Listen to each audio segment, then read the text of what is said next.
I tried to open the doors and guess what? Guess what? It was locked. It was locked.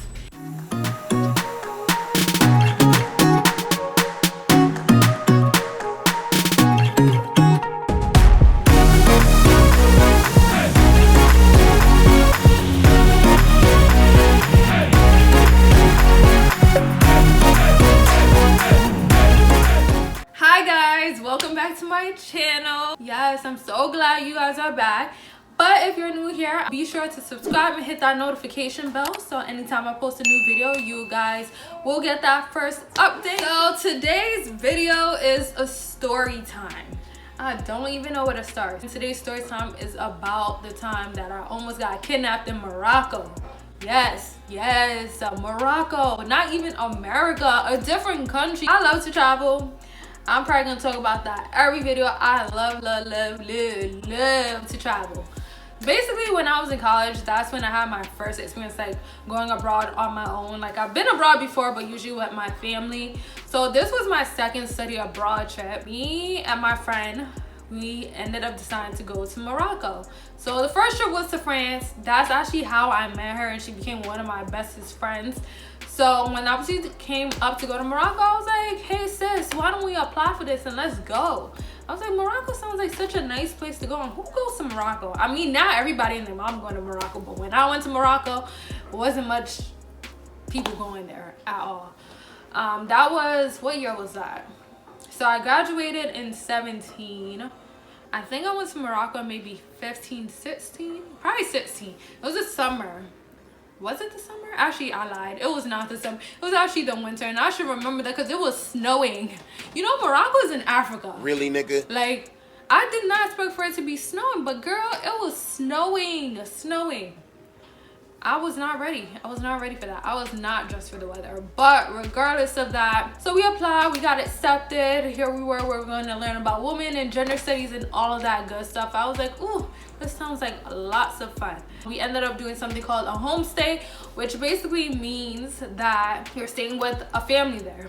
You know, we got to Morocco. I was like, this is beautiful. So what we ended up doing is that every weekend, because we had it to ourselves, Fridays, like we would end early, or maybe we didn't have class on Friday, because don't forget, we went there for study abroad. So there was a lot of studying going on. So we had classes. On Friday, she let us go early, or sometimes we didn't have class, so we can have that 3-day weekend or 2.5-day weekend. We will use that time. And when I say she, I mean the teacher, if I didn't mention that. But yeah, so she would let us travel during the weekends and explore other cities.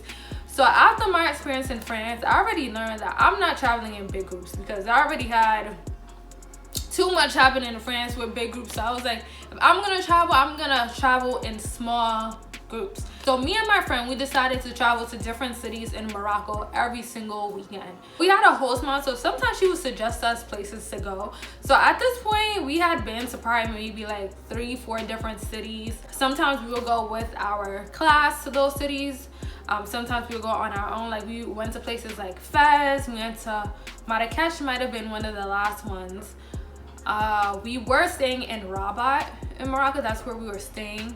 And I forgot what other places we went to, but at this point we had already been to at least 3 different cities and we had no problems at all. So this was like the final city that we could choose to go to. So we were debating between a few different places and our host mom was helping us choose or decide. So we ended up landing on this other city. The city that we went to was called Asila. So we had a driver take us there. This driver, he was already connected to our whole study abroad program. So he was known, like he actually took us to some of the other cities and he was super cool. So when we got to the city, it was kind of empty and quiet. It was super weird because all the other cities that we had went to up until that point was full and lively. I remember the other city we went to, so it was called Chefchaouen, the blue city. If you ever go to Morocco, 1001% I recommend that you go there. So even there, like that city is in the mountains, and there was so many people all the time. There was people outside, and we went to this city called Asila. Mind you, we had already talked to our host mom about the city, and it was so empty. Like I'm like, where is everybody? Are they on holiday? What's going on?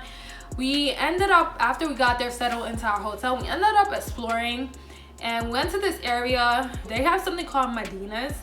it's basically the old city. They have a new city and an old city. The old city is more like, I want to say a village, but you can tell that it's older versus the new city where it's like buildings and things like that, and you know, young people, whereas the old city is like older people, families, you know, small little shops and things like that. So we ended up visiting the Medina and Asila. Mind you, these places are usually always lively, and we went there and most of the shops were closed. There wasn't many people there. We're like, okay, so there were some shops open, but most of them were closed. I'm like, okay, maybe it's a holiday, I don't know.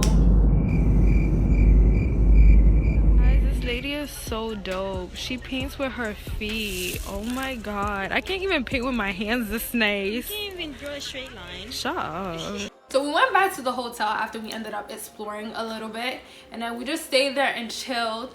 And then afterwards we were like, why don't we go get dinner? It was probably around like maybe 6 p.m. so it wasn't that dark outside. We ended up walking to go get dinner. Most of the time if we were gonna go somewhere, we would just walk. Nothing was really that far. We had dinner. The dinner was amazing. So now it was time to go home. We walked back home. You know, this was nothing out of the ordinary except that maybe it was dark, but we did go out at nighttime in many cities in Morocco. The only difference here was that there was nobody outside. It was so empty. And while we were walking, my friend mentioned that she saw a car behind us and she thought it was following us. And I'm like, following us? What are you talking about? So I look back. At this point we were crossing the street.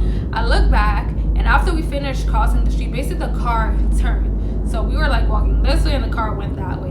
So I'm like, no, it's not following us. It just turned the corner. What are you talking about? So we keep walking and walking, and she's like, no, the car is following us. So I look back again and I see that the car, I guess, went back and started like driving in our direction. But at this point I'm still like, no, I don't think so. But the longer we walked, the more it kept driving in the same direction as us. And then the thing is, it was driving pretty slow. So at that point I was like, okay, maybe it is following us, and that's not normal. So we continued walking, and we noticed that there were two guys on the other side of the street. I don't know if they started talking to us first or we started talking to them, but somewhere in there we started having a conversation while they were across the street and we were on one side of the street. And the thing about guys in Morocco, the people there are pretty fair skinned. Like, they're light skinned, they're not, you know, there's not much chocolates or caramel out there. So anytime they see a black girl, they're just like, oh my gosh. The guys there, if they see a black girl, they're immediately gonna start talking to them. So we were like, okay, let's just keep talking to them. Maybe the car will stop following us. Instead of like staying where we were, we ended up crossing the street to make it seem like we were with those guys so the car would stop following us. But then the more and more we started talking to the guys, the thing that was weird also is that they didn't really speak any Moroccan languages. I think they were speaking Spanish. Although Spanish, they do speak it there, but they didn't seem to know any Arabic or any French. And mind you, those are languages that are spoken there. If they don't speak French, that's okay, but the fact that you don't speak Arabic and that's an Arabic speaking country, like that's their main language, that's problematic. So we were having trouble speaking with them. I don't remember. I think they were speaking in Spanish and we were trying to speak, like, make translations because we knew a little bit of French already, and you know, French and Spanish are pretty similar.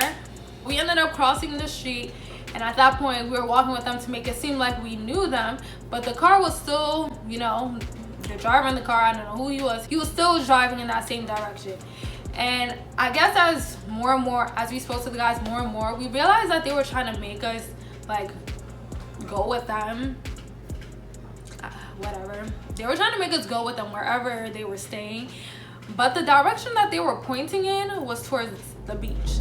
And mind you, the beach is dark, there's no lights, there's nothing there at all.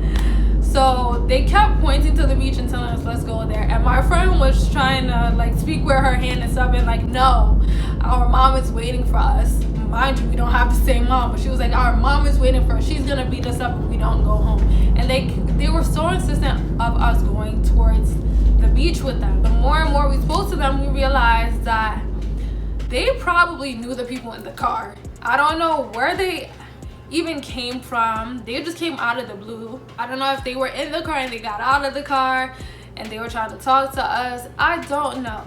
But we figured out that the people in the car and the people that we were walking with knew each other. So we were like, okay, This is very problematic. And thank God they didn't really know what we were talking about, because we made a run for it.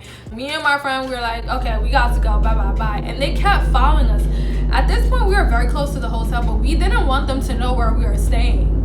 That's very scary. We didn't want them to be coming up and bothering us. So instead of going into the hotel, there was a restaurant. So we walked past the hotel. Mind you, we were on the other side of the street of the hotel. The side of the street that we started on before we crossed the street is where the hotel was supposed to be. We kept walking. We weren't walking with them. We were trying to avoid them. So we kept walking. We walked past our hotel, and there was a restaurant on the same block as the hotel, like not that far. So me and my friend made the plan to try to go into the restaurant. So we quickly like crossed the street and tried to, you know, get them off our backs, like leave us alone. And got to the restaurant, tried to open the doors, and guess what? Guess what? It was locked. It was locked. It wasn't even that late. I don't even think, maybe the latest it was like 9 p.m., 8 p.m. It wasn't that late. It was locked.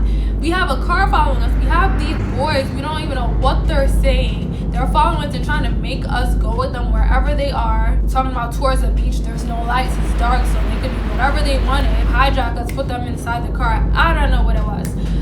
So at that point, me and my friend were like, we don't have no other option. There's nobody else on the street besides these guys, the person in this car, and us. So we made a run for it. We ran. Oh my God. Mind you, it wasn't even that far, but it felt like we were running for years. And then when we got to a hotel, this is good and bad, but when we got there, this is not a hotel where you can just walk into it. You have to ring the bell and wait for somebody to open the door. Oh my God. When I said we knocked, like we were trying to knock the door down, ring that bell, oh my God, it was crazy. And then the guy that was supposed to be in the front lobby or whatever, he opened the door and he just looked scared himself. And we were so out of breath. We were so scared. Like, I was terrified. Like, I've never had anything happen to me like that in my life. I'm like, I'm in Morocco. I'm trying to go back home to the USA after this. Like, I'm not trying to get kidnapped, or I don't know what they're trying to do. So we got in. We were so terrified. The guy in the hotel, I don't know if we told him at this point what happened. I think we did. We told him that these guys were following us.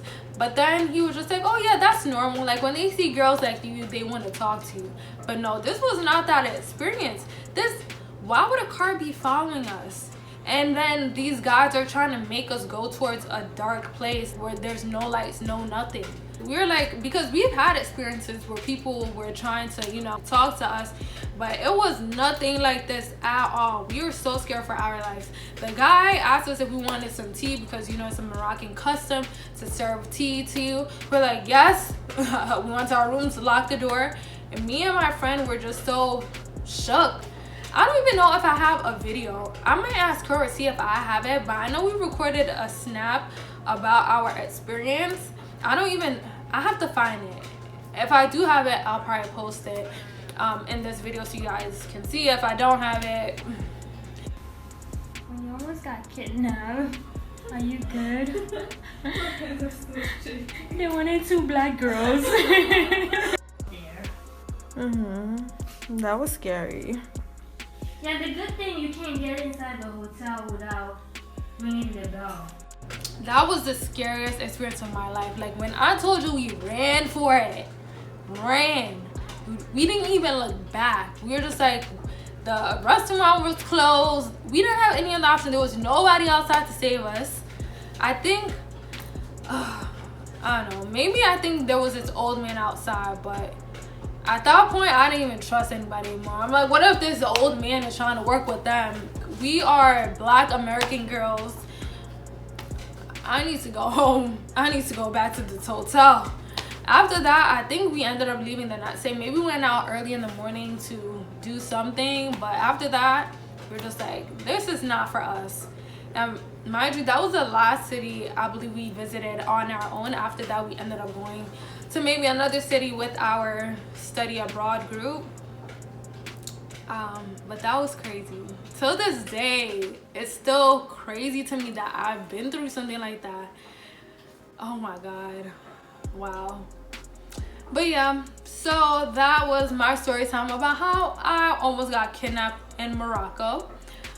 Definitely go to Morocco. I'm not saying it's bad or not fun, but make sure when you go, don't go out at night by yourself in an empty city, especially if it's 2 girls and there's no guy included in the group. Please do not do that to yourself.